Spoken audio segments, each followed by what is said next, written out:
জামাত BNP হিসাব নিকাশ পাল্টে গেছে। জামাত বিএনপি যে একটা আস্থার সম্পর্ক ছিল তাতে চির ধরেছে, জামাত বেঁকে বসেছে, এমনকি সম্পর্কের যে রেড লাইন সেটা ক্রস করতে বসছে। সমাধান না করা হলে অবস্থা ভয়াবহ রূপ নেবে। যাতে রেড লাইন ক্রস না করে একটা সুন্দর সমাধান হয়, আমরা সেই উদ্দেশ্যে এই সতর্ক বার্তা দিচ্ছি। দর্শক, বিএনপি চাচ্ছে জুলাই সনদ বাস্তবায়ন যাতে না হয়, এই জন্য জামাতকে ম্যানেজ করতে যাচ্ছে। জামাত, আপনারা এটাকে ছাড় দিয়ে দেন, আপনারা ধীরে ধীরে এইসব আন্দোলন গুটিয়ে নেন। জামাত কি চান আপনারা এর বিনিময়ে? নানান প্রস্তাব নিয়ে আসে।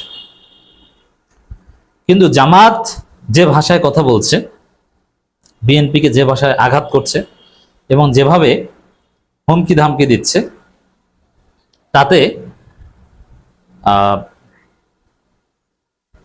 জুলাই সনদ বাস্তবায়ন বিএনপিকে করতেই হবে। এটা হচ্ছে জামাতের সমস্ত কথার সার কথা। দর্শক, জামাতের সেক্রেটারি জেনারেল মিয়া গোলাম পরোয়ার বলছেন, লন্ডন আর শিলংয়ে তো ছিলাম না, গুপ্ত বলেন কেন? এটা জুলাই সনদ বাস্তবায়নের দাবিতে তাদের গণমিছিল থেকে এই বার্তা। যখন প্রধানমন্ত্রীকে লন্ডনই, সালাউদ্দিন আহমেদকে শিলংই বলে জামাতের শীর্ষ পর্যায় থেকে বলা হয়, তখন বুঝতে হবে যে সম্পর্কের রেড লাইন ক্রস করতে যাচ্ছে। ক্রস হয়ে গেছে আমি বলবো না, ক্রস করার আলামত অ্যাটলিস্ট। এটা খারাপ আলামত। জামাত এখন লন্ডনে শিলংই বলছে, তারা জামাতকে পিটাবে।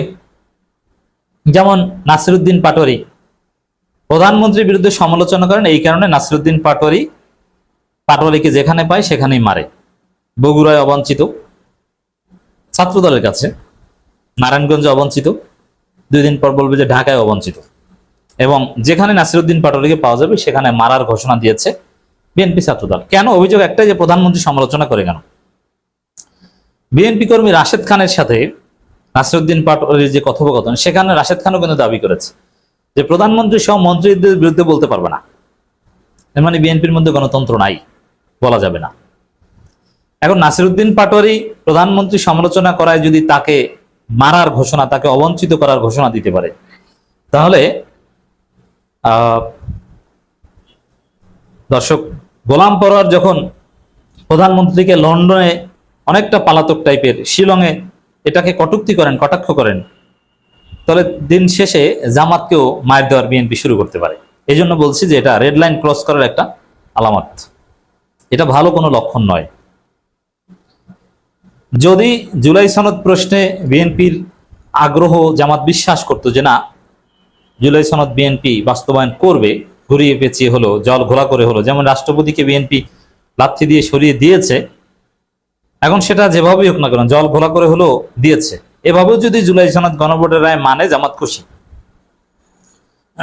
যদি এরকম লক্ষণ দেখতো তাহলে জামাত এই টাইপের কথাবার্তা বলতো না, কিন্তু লক্ষণ ভালো না বলে জামাত এই টাইপের কথাবার্তা বলছে। বাংলাদেশ জামাত ইসলামের কেন্দ্রীয় সেক্রেটারি জেনারেল মিয়া গোলাম পরোয়ার বলেছেন, আপনাদের মতো লন্ডন আর শিলংয়ে যায়নি, এই মাটিতেই ছিলাম, তাহলে কেন গুপ্ত বলেন? প্রধানমন্ত্রীর উদ্দেশ্যে তিনি আরো বলেন, আপনার চারপাশে মন্ত্রী এমপি যারা আছেন তাদের ভুল কথায় বিভ্রান্ত হবেন না। এবং তারেক রহমান ভুল পথে আছেন, এবং এটা তারেক রহমানের চারপাশে যারা আছে ভারতপন্থীরা তাকে জুলাই সনদ বাস্তবায়ন থেকে ফিরিয়ে রাখছে, এটা জামাতের বিশ্বাস। অতএব জামাত এই জায়গায় দফারফা করবেই, চূড়ান্ত দফারফা। পৃথিবী উল্টে গেলেও জামাতের পক্ষে জুলাই সনদ এবং গণভোটের রায় প্রশ্নে ছাড় দেওয়া সম্ভব না। অন্য যে কোনো কিছুতে ছাড় দেওয়া, আপোষ করা সম্ভব। রাজনীতিতে কম্প্রোমাইজ, এটা রাজনীতির একটা আর্ট। কম্প্রোমাইজ হয়, বিভিন্ন বিষয়ে আন্ডারস্ট্যান্ডিং হয়, আলোচনা হয়, বিহাইন্ড দি সিন আলোচনা হয়, এটা ডেমোক্রেসির একটা পার্ট।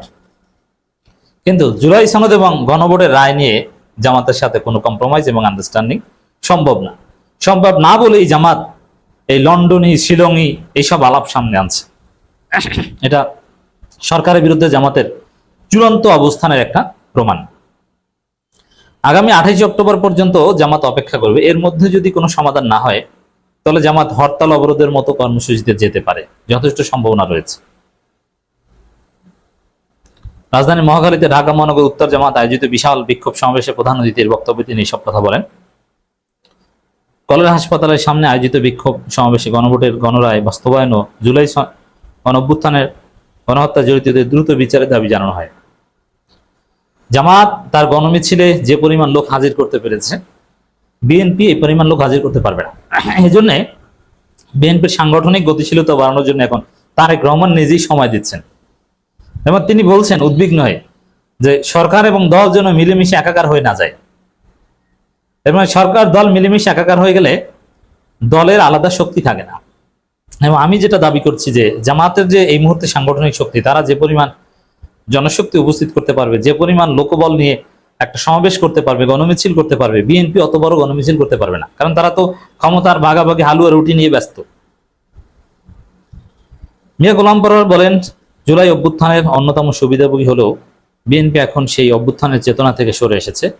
নির্বাচনের আগে জুলাই সনদ বাস্তবায়নের প্রতিশ্রুতি দিলেও এখন তারা তা ভুলে গেছে। তিনি দাবি করেন, জুলাই সনদের 84টি সংস্কার প্রস্তাবে বিএনপি সহ বিভিন্ন রাজনৈতিক দল স্বাক্ষর করেছিল, তবে বর্তমানে সেই অঙ্গীকার থেকে তারা সরে এসেছে। ক্ষমতায় আসলে মানুষ অতীত মনে রাখে না। জুলাই সনদের সংস্কার প্রস্তাবনাগুলো থেকে তো ফিরে আসছে, নিজেদের 31 দফা থেকেই ফিরে আসছে।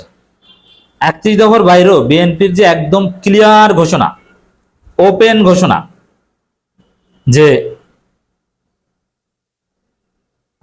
আমরা ক্ষমতায় আসতে পারলে জাতীয় সরকার গঠন করব, এটা কত হাজারবার বলেছে, কে না বলেছে? তারেক রহমান থেকে শুরু করে মির্জা ফখরুল, কে না বলেছে?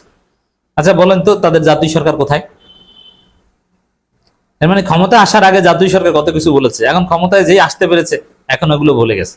এই জন্য নির্বাচনের আগে বলেছিলাম যে বিএনপির প্রতিশ্রুতি যারা বিশ্বাস করবে তারা ভুল করছে, তারা বোকার স্বর্গে বাস করছে। বিএনপির ইতিহাস হচ্ছে কথা দিয়ে কথা না রাখার ইতিহাস, তো এটাকে বিশ্বাস করাটা একটা ভুল। এই যে দেখছেন জুলাই সনদ নিয়ে, এবং তারা পার্লামেন্টে বলছে ওটা আমরা কথার কথা বলছিলাম, ওটা জনমত তৈরির জন্য বলছিলাম, ওটা যাতে নির্বাচন হয় এই জন্য বলছিলাম। যেমন বিভিন্ন সেতু টোল মৌকুব করা হবে বিএনপি ক্ষমতা আসলে, এই কথা বলেছিল। এখন যেই বলছে টোল মৌকুব করেন, এখন বলছে যে না, এটা সম্ভব না। তাহলে ওটা বলছিলেন কেন? জনগণ যাতে আমাদেরকে ভোট দেয় এই জন্য। এই জন্যই আমরা আগে সতর্ক করেছিলাম যে বিএনপির কথা বিশ্বাস করলে আপনি প্রতারিত হবেন। তা বিশ্বাস করেছেন, এখন প্রতারিত হচ্ছেন না।